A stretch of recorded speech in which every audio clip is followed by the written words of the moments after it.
Hello दोस्तों, मैं आशीष शुक्ला ज्ञान गोदावरी के इस यूट्यूब चैनल पर आपका बहुत बहुत स्वागत करते हैं। आइए हम आपको फिर आज अपनी एक दिशा की ओर ले चलते हैं जो कल हमने यूपी टेट शुरू किया था। ठीक, यूपी टेट में जो हमने कल शुरू किया था उसी यूपी टेट में हमने कल आपको शिक्षा की बात बताई थी। किसकी बात बताई थी? शिक्षा शब्द की परिभाषा दी थी। हालांकि अभी तक हमने आपको शिक्षा से संबंधित कुछ ऐसे मुद्दों को बताया जहाँ पे सिर्फ शिक्षा को ही परिभाषित किया जा सकता है, लेकिन शिक्षा के संदर्भ में जितने लोगों ने विभिन्न वैज्ञानिकों का, विभिन्न लोगों का अलग भिन्न भिन्न मत था। ठीक, अभी उन मतों को हमने नहीं बताया। आइए हम आज आपको दिखाते हैं कि शिक्षा के संदर्भ में क्या क्या मत आते हैं, क्या क्या होता है, कैसे कैसे होता है। लेकिन इसके पहले हम आपसे एक विनती करेंगे जिससे कि आप हमारे इस चैनल को लाइक करिएगा, सब्सक्राइब करिएगा और इस पर इसके कमेंट बॉक्स पे जाके आप कमेंट जरूर करिएगा। अब देखिए कि जैसा कि हमने आपको कल शिक्षा की बात बताई थी और शिक्षा की जो हमने बात बताई थी तो या तो हमने अभी सिर्फ शिक्षा और मनोविज्ञान का संबंध बताने के लिए हम आपको शिक्षा से जोड़ रहे हैं। ठीक है, उसके बाद शिक्षा मनोविज्ञान को बताने के बाद शिक्षा मनोविज्ञान बताया जाएगा। फिर उसके बाद बाल विकास पर हम चलेंगे जहाँ बाल विकास का तात्पर्य होगा कि बालक के गर्भावस्था से लगाकर उसके मृत्यु पर्यंत तक का अध्ययन करना होता है। ठीक है, अब देखिए कल की वीडियो में हमने आपको यह बताया था कि जो शिक्षा शब्द होता है किससे बना होता है? शिक्ष धातु से बना होता है। शिक्ष शब्द धातु कहाँ का शब्द है? यह संस्कृत भाषा का शब्द है। किस भाषा का शब्द है? संस्कृत भाषा का शब्द है। अब संस्कृत भाषा का शब्द हुआ, क्या हुआ? शिक्ष हुआ, और इसे शिक्ष से क्या बना है? शिक्षा बना है। लेकिन इस शिक्ष का अर्थ क्या होता है? सीखना, सीखना या सिखाना होता है। क्या होता है? सीखना या सिखाना होता है। कल की अगर आपने हमारी वीडियो देखी होगी तो वहाँ पे आपको यह सारी चीज़ें दिखाई दी होंगी। आज हम आपको इसको इसलिए रिपीट कर रहे हैं, इसलिए हम आपको बता रहे हैं जिससे कि इससे जुड़े हुए जो मत हैं इसके साथ आ जाए और आप उन सारे मतों को इनके साथ जोड़ कर देख लीजिएगा। अब देखिए जो शिक्षा शब्द होता है शिक्ष धातु से बना होता है। शिक्ष शब्द कहाँ का शब्द है? संस्कृत भाषा का शब्द है। और इस शिक्ष का अर्थ क्या होता है? सीखना या सिखाना। अर्थात हम अब मानव जीवन जो है, जो बाल मानव जीवन है, इसमें जो कुछ भी हम सीखते हैं, जो कुछ भी सीखते हैं, जैसे जैसे सीखते हैं वही क्या कहलाता है? हमारा शिक्षा कहलाता है। लेकिन एक बात यह ध्यान रखें, शिक्षा क्या होती है? एक अनवरत चलने वाली प्रक्रिया होती है जी, कभी रुकती नहीं है। अब देखिए जैसे शिक्षा की बात हमने देखा कि हमने कहा कि शिक्षा शिक्षाधातु से बना होता है जिसका अर्थ क्या होता है? सीखना या सिखाना। इसी शिक्षा का एक प्राचीन रूप मिलता है। क्या मिलता है? प्राचीन रूप मिलता है। प्राचीन रूप क्या होता है? विद्या होता है। प्राचीन रूप क्या होता है? विद्या होता है। अब विद्या शब्द क्या होता है? संस्कृत भाषा के विद धातु से बना होता है। किससे बना होता है? विद धातु से बना होता है। या कहाँ का शब्द है? संस्कृत भाषा का शब्द है। कहाँ का शब्द है? संस्कृत भाषा का शब्द है। अब देखिए कि जो ये विद धातु है, विद धातु का अर्थ क्या होता है? विद का अर्थ क्या होता है? विद का अर्थ क्या होता है? विद्वान। क्या होता है? विद्वान या ज्ञाता होता है। अब विद्वान या ज्ञाता की बात हमने कल बताई थी आपको कि विद्वान और ज्ञाता कौन होता है। अर्थात जो विद्या होता है, विद्या मतलब विद होता है, विद का मतलब क्या होता है? विद्वान होता है। इसका तात्पर्य होता है कि मानव के मस्तिष्क में या बालक के मस्तिष्क में केवल एक ही मुद्दे की बात को भरना है, एक ही बात को भरना, अर्थात एक ही विद्या को भरना। जैसे धनुर्विद्या हो गई उसको भर देना, गदा विद्या हो गई उसको भर देना, या तो बहुत सारी चीजें ऐसी थी जैसे कि प्राचीन काल में होता रहता था। अर्थात यह शिक्षा का क्या होता है? प्राचीनतम रूप होता है जिसे हम क्या कहते हैं? विद्या कहते हैं। विद्या विद्याधातु से बना होता है जिसका अर्थ क्या होता है? विद्वान या ज्ञाता होता है। इसका तात्पर्य होता है कि बालक के मस्तिष्क में केवल और केवल किसी एक ही बात को, एक ही मुद्दे को कूट कूट कर भरना। लेकिन यह क्या हुआ कि यह विद्या का पूरा स्वरूप नहीं रहा, या शिक्षा का पूर्ण स्वरूप नहीं माना गया। कि शिक्षा का तात्पर्य माना गया कि शिक्षा क्या होती है? बहुमुखी प्रतिभा का विकास करती है। किसके क्या करती है? बहुमुखी प्रतिभा का विकास करती है। इसीलिए शिक्षा का जो प्राचीन रूप था विद्या, विद्या का एक आधुनिक रूप आया क्या? शिक्षा। और शिक्षा को हमने आपको बताया इस शिक्षा धातु से बना होता है जिसका अर्थ क्या होता है? सीखना या सिखाना होता है। क्लियर है इतना दोस्तों? अब इसके बाद फिर हम आगे आते हैं। आगे जैसे हम आएंगे वहां पे हम आपको बताएंगे शिक्षा को अंग्रेजी में क्या कहा जाता है। कल भी हमने आपको बताया था शिक्षा को अंग्रेजी में क्या कहा जाता है। अब देखिए शिक्षा को अंग्रेजी में क्या कहते हैं हम? जैसे यह शिक्षा होती है, शिक्षा अंग्रेजी में क्या कहा जाता है इसको? एजुकेशन क्या कहा जाता है? एजुकेशन। अब देखिए शिक्षा का अर्थ हमने आपको यह बताया कि शिक्षा को अंग्रेजी में क्या कहा जाता है? एजुकेशन कहा जाता है। अब यह एजुकेशन जो शब्द होता है यह किससे बना होता है, कहाँ से बना होता है, कहाँ से आया है? यह जो है यह शिक्षा शब्द क्या हो जाता है? एडुकेटम शब्द से बना होता है। किससे? एडुकेटम, एडुकेटम शब्द से बना होता है। अब यह एडुकेटम शब्द क्या होता है? दो शब्दों से मिलकर बना होता है। वह कौन कौन से शब्द है? कल हमने आपको बताया था, एकदम स्पष्ट बताया था, जहां पे आपको यह लगता कि हमने आपको बताया है। अब एडुकेटम शब्द क्या होता है? एक शब्द होता है ई, दूसरा शब्द क्या होता है? ड्यूको। ई का अर्थ क्या होता है? अंदर से। ई का अर्थ क्या होता है? अंदर से। ड्यूको का अर्थ क्या होता है? बाहर लाना या बाहर की ओर ढकेलना या बाहर की ओर निकालना।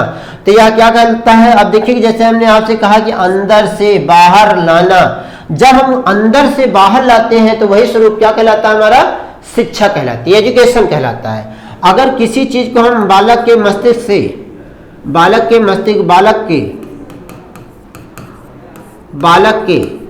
अंदर छिपी हुई शक्तियों या गुणों को बाहर निकालना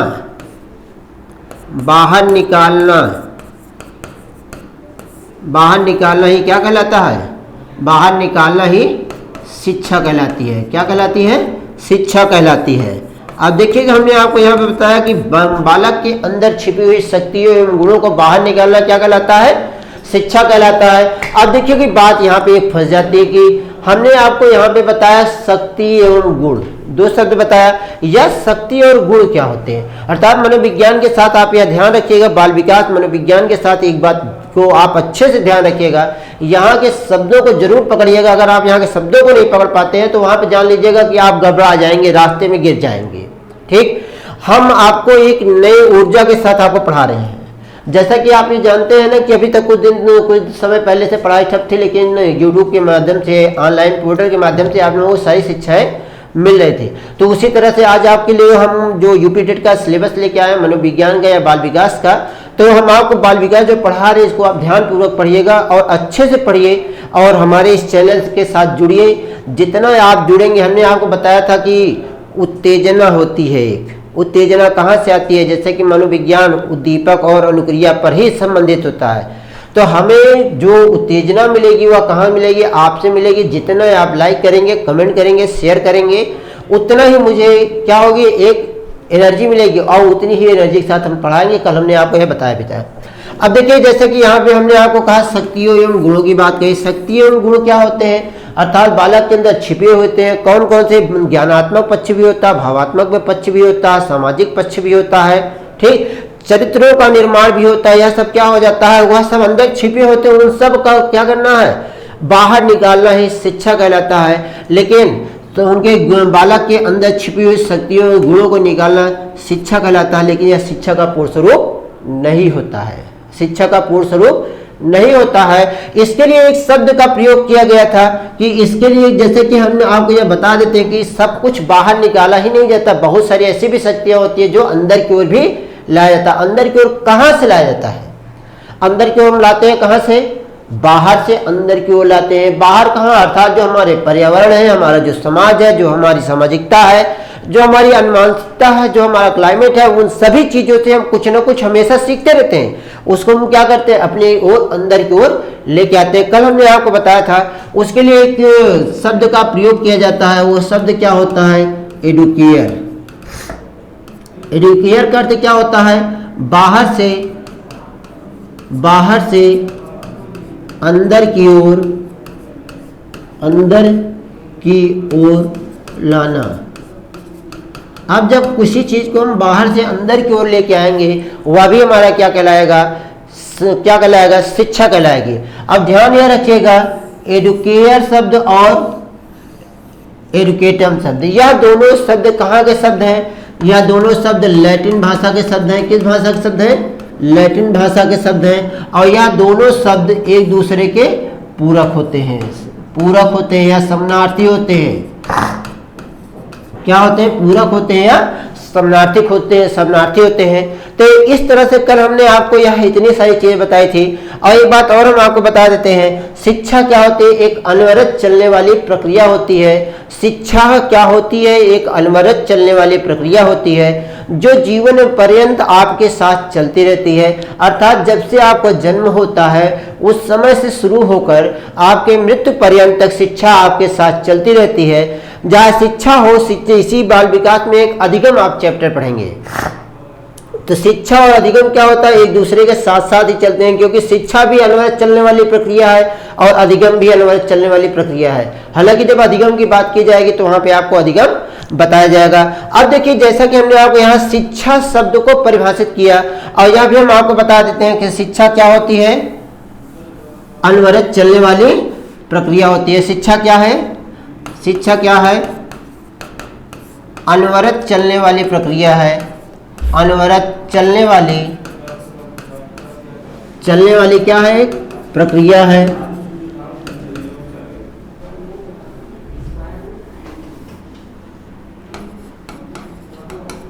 अब यह अनवरत चलने वाली मतलब, अनवरत मतलब क्या होता है? जो लगातार चलती रहती है। क्या है? कि जो लगातार चलती है। लगातार चलने वाली जो प्रक्रिया होती है वह क्या कहलाएगी? शिक्षा कहलाएगी। इसी शिक्षा के माध्यम से हम व्यवसायिक गुणों का विकास करते हैं, अपने चरित्रों का विकास करते हैं, अपने सामाजिकता का विकास करते हैं और अपने बहुत सारे क्षेत्रों का हम विकास शिक्षा के माध्यम करते हैं।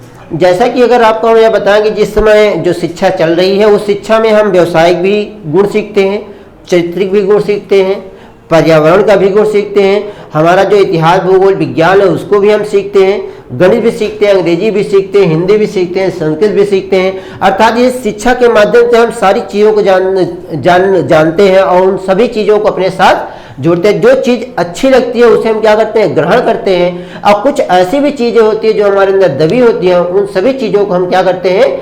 बाहर की ओर ढकेल देते हैं। तो वह हमारा क्या कहलाता है? शिक्षा कहलाती है। तो मित्रों, एक बात ध्यान रखिएगा कि जो हम आपको पढ़ा रहे हैं इतना आप पढ़ते रहिएगा और इसको आप एकदम बेहतर रूप से तैयार करिएगा। हम आपके लिए सिर्फ जो हम यहाँ पे आपको पढ़ा रहे हैं या पढ़ाना सिर्फ पढ़ाना नहीं, हम आपको सफलता भी दिलाना चाहते हैं। लेकिन इस सफलता के लिए क्या होगा कि आप हमारे साथ जब लगेंगे, खुद से मेहनत करेंगे, हम आपको यहाँ से मैटर से परिचित करवाएंगे, यहाँ टॉपिक से परिचित करवाएंगे, एग्जाम में किस तरह से प्रश्न आते हैं उससे हम परिचित करवाएंगे। लेकिन उन सभी चीज़ को याद करने की, पढ़ने की, वह आप जिम्मेदारी आपकी होगी। जितना आप हमारे साथ लगेंगे उतना ही आपको अच्छा होगा। हालांकि हम यहाँ से आपको याद करवाने की भी कोशिश करेंगे। कुछ चीज़ें ऐसी भी होंगी हमारी जो आपको बहुत पसंद आई होंगी और उस चीज़ को आप तुरंत ग्रहण करेंगे, और उसी तरीके से बहुत सारी चीज़ें ऐसी हैं जो उसको आप ऐसे ग्रहण कर लीजिए, जो जैसे ही एग्जाम में प्रश्न दिखाई दे वैसे ही आप उसको हल कर लीजिए। अब देखिए, जैसे कि शिक्षा के संदर्भ में बहुत विभिन्न वैज्ञानिकों ने अपने अपने मत दिए, तो उन मतों को कैसे दर्शाया जाएगा? अब देखिए कि शिक्षा के संदर्भ में जो वैज्ञानिकों ने अपने अपने मत दिए वह मत क्या क्या है। अब देखते रहिएगा कि जैसे कि यहाँ पे देखिए कि सबसे पहले आया है प्लेटो के अनुसार। देख रहे हैं आप देखिए, अब प्लेटो के अनुसार की बात करते हैं कि प्लेटो के अनुसार, अब प्लेटो के अनुसार क्या होगा यह भी आप देखते रहिएगा कि प्लेटो ने क्या कहा था? बालक की क्षमता के अनुसार शिक्षा, बालक की क्षमता के अनुसार शिक्षा क्या काम करता है? उसके शरीर और आत्मा का विकास करती है। ठीक।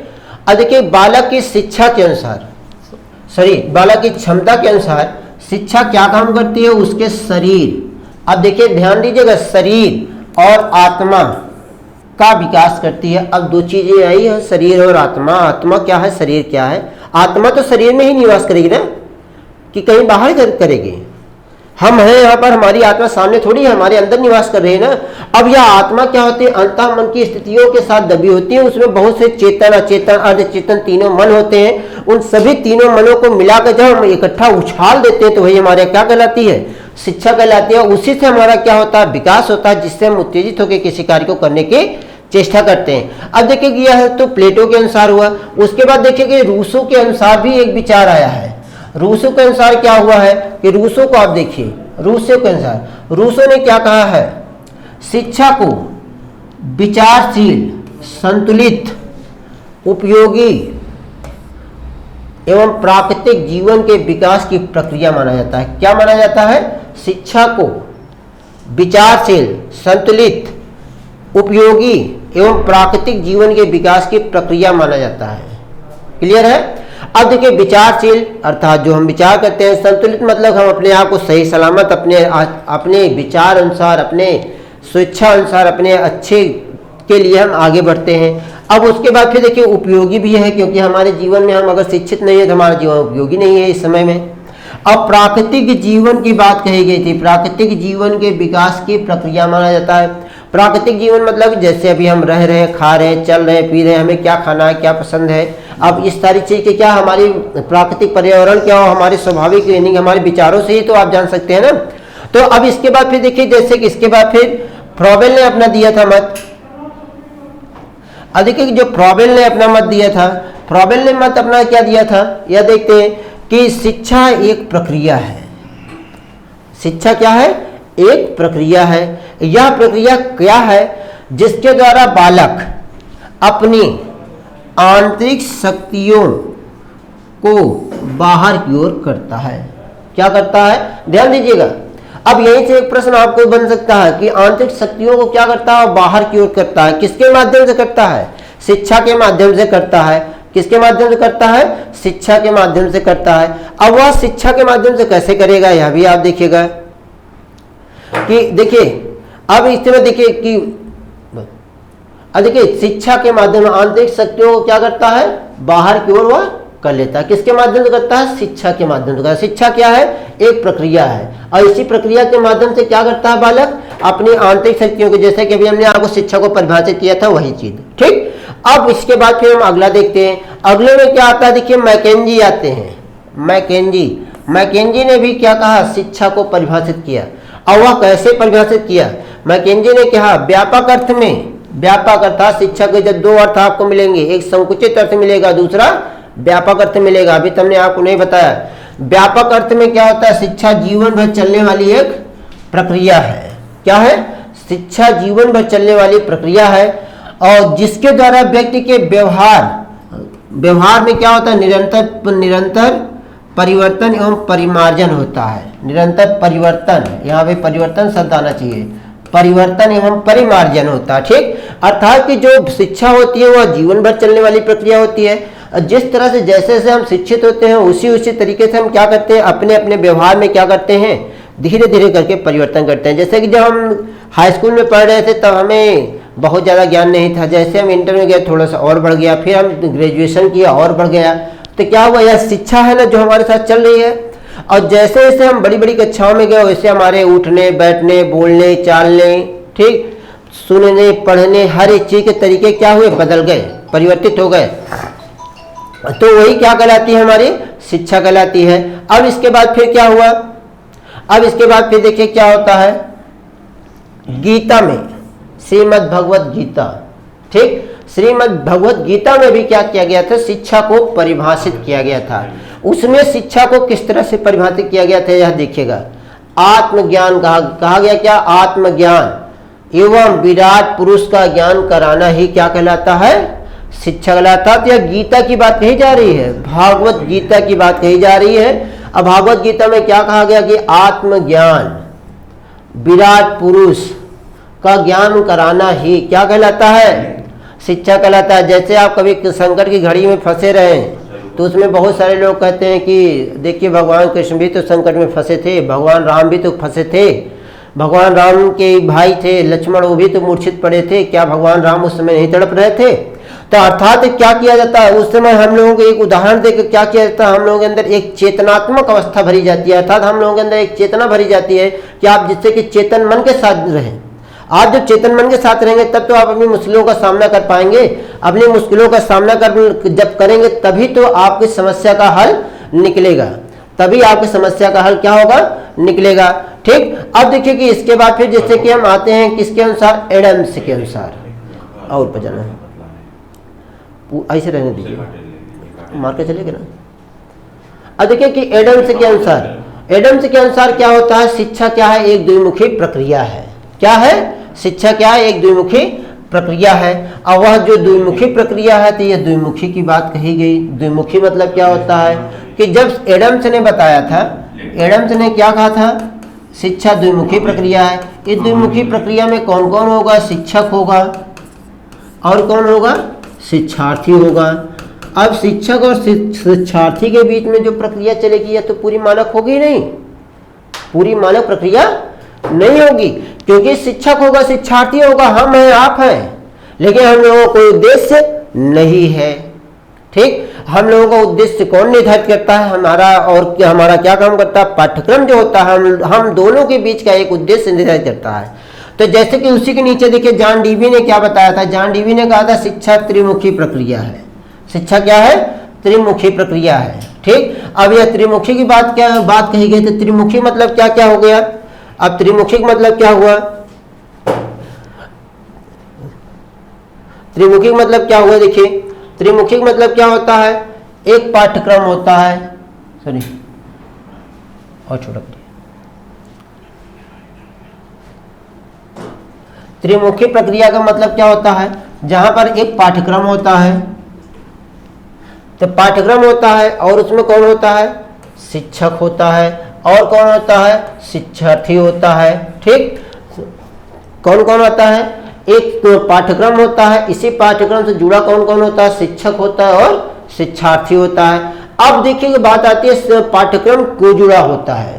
ठीक, हमें जो हम आपको बता रहे, पहले इस पर आप ध्यान दीजिएगा कि जैसा कि आपसे कहा गया कि पाठ्यक्रम शिक्षक और शिक्षार्थी होता है, यहाँ छात्र लिखा गया है, शिक्षार्थी लिख दिया जाता है, तो कभी कभी इसमें आप कंफ्यूज मत होइएगा, इसको आप देखते जानते रहिएगा, शिक्षार्थी लिख दिया जाता है। देखिए जो शिक्षक होता है और जो शिक्षार्थी होता है, ये दोनों क्या होते हैं, इस पाठ्यक्रम से जुड़े होते हैं, क्योंकि शिक्षक जो होता है, एक शिक्षक के लिए पाठ्यक्रम का होना आवश्यक है और एक शिक्षार्थी के लिए भी एक पाठ्यक्रम का होना आवश्यक होता है। अगर शिक्षक है, शिक्षार्थी है, इन दोनों के बीच की कड़ी क्या होगी, पाठ्यक्रम होगा, क्योंकि जब हम पढ़ाएंगे तो इस पाठ्यक्रम को ध्यान में रख के पढ़ाएंगे। जब आप पढ़ेंगे भी तो क्या करेंगे, इसी पाठ्यक्रम को ध्यान में रख के पढ़ेंगे, अलग से कुछ नहीं पढ़ेंगे आप। यही सिलेबस जो आपको सिलेबस दिया जाता है, सिलेबस ही आपको कंप्लीट हो जाए, जान लो कि बहुत बड़ी बात है। ठीक, अब देखिए जैसा कि इसके बाद फिर वही उन्होंने ही क्या कहा है, शिक्षा क्या है, त्रिमुखी प्रक्रिया है। शिक्षा क्या है, त्रिमुखी प्रक्रिया है। त्रिमुखी, यहाँ पे देखिए त्रिभुजी लिख उठा है, इसे क्या लिखना है आपको, त्रिमुखी प्रक्रिया है। त्रिमुखी प्रक्रिया है अर्थात तीन मुखों वाली प्रक्रिया है। त्रिमुखी मतलब क्या होता है, पाठ्यक्रम, शिक्षक और शिक्षार्थी होता है। फिर उन्होंने क्या कहा कि शिक्षा एक क्या है, सामाजिक प्रक्रिया है। शिक्षा क्या है, एक गतिशील प्रक्रिया है। शिक्षा क्या है, सामाजिक प्रक्रिया है। शिक्षा क्या है, एक गतिशील प्रक्रिया है।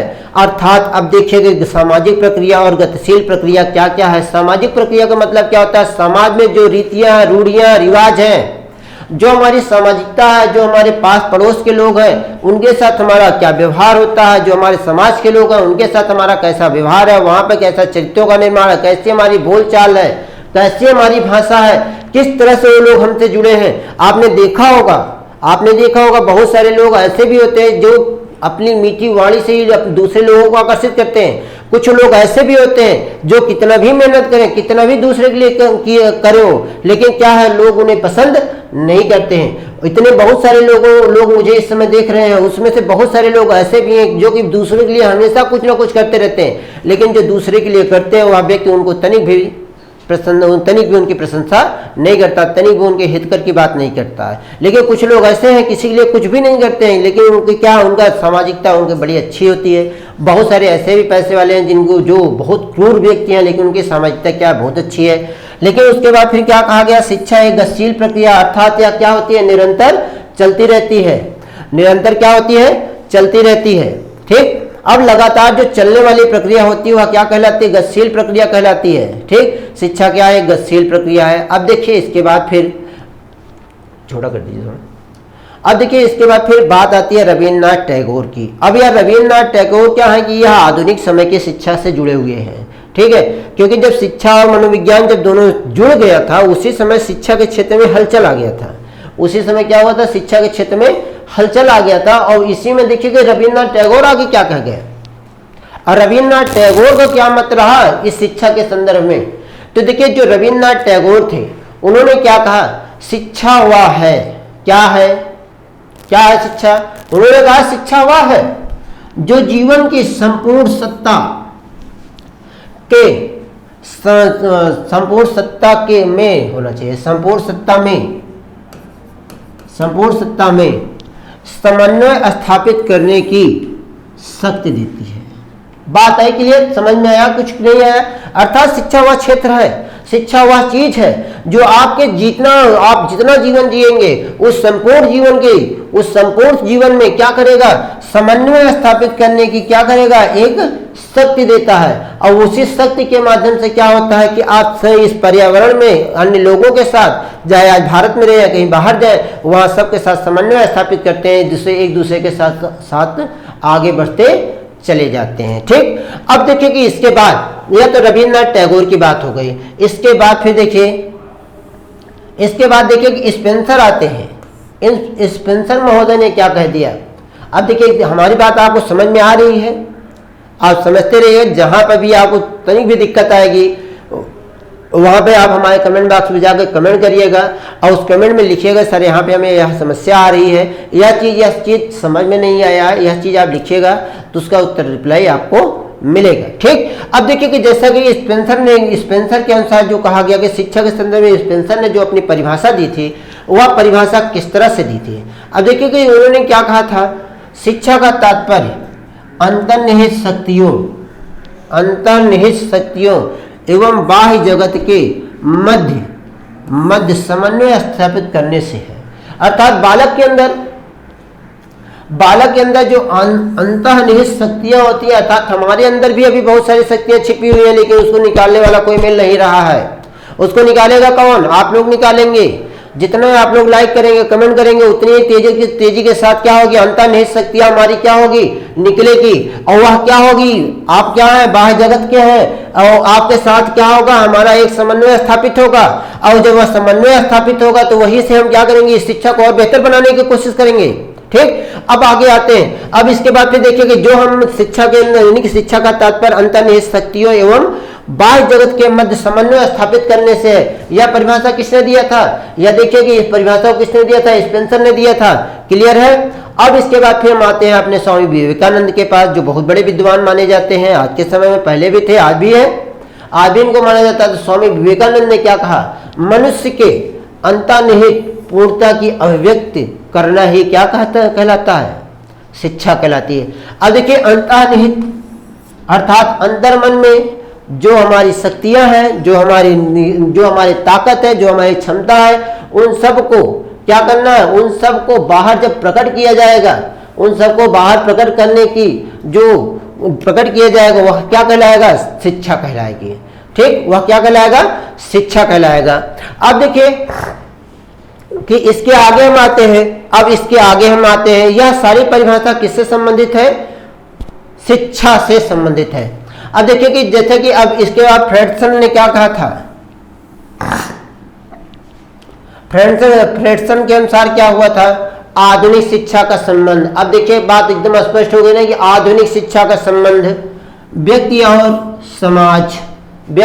समाज दोनों के कल्याण से है, अर्थात आधुनिक शिक्षा का संबंध व्यक्ति और समाज दोनों के कल्याण से है। यह परिभाषा किसने कहा था, फ्रेडसन महोदय ने कहा था। किसने कहा था, फ्रेडसन महोदय ने कहा था। उन्होंने क्या कहा था कि आधुनिक जो शिक्षा है, आज की जो समय की शिक्षा है, वह हमारी शिक्षा क्या होगी, आधुनिक शिक्षा का संबंध व्यक्ति और उसके समाज दोनों के कल्याण से है। अर्थात हमारा भी कल्याण हो, हमारे समाज का भी कल्याण हो। जितना हम सभ्य होंगे, जितना हम शिक्षित होंगे, उसी तरीके से क्या काम करेंगे, उसी तरीके से ही हम क्या करेंगे, समाज का उत्थान करेंगे, अपने घर का उत्थान करेंगे, अपने पास पड़ोस का उत्थान करेंगे। इसी को क्या कहा जाता है, शिक्षा कह दिया जाता है।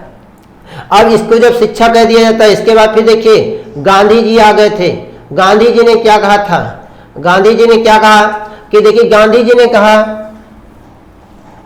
गांधी जी के अनुसार देखिए ध्यान दीजिएगा, गांधी जी महात्मा गांधी, ठीक, राष्ट्रपिता हमारे महात्मा गांधी ने शिक्षा के संदर्भ में क्या कहा कि शिक्षा से मेरा अभिप्राय बालक एवं मनुष्य, ध्यान दीजिएगा, बालक एवं मनुष्य के शरीर, मन, आत्मा।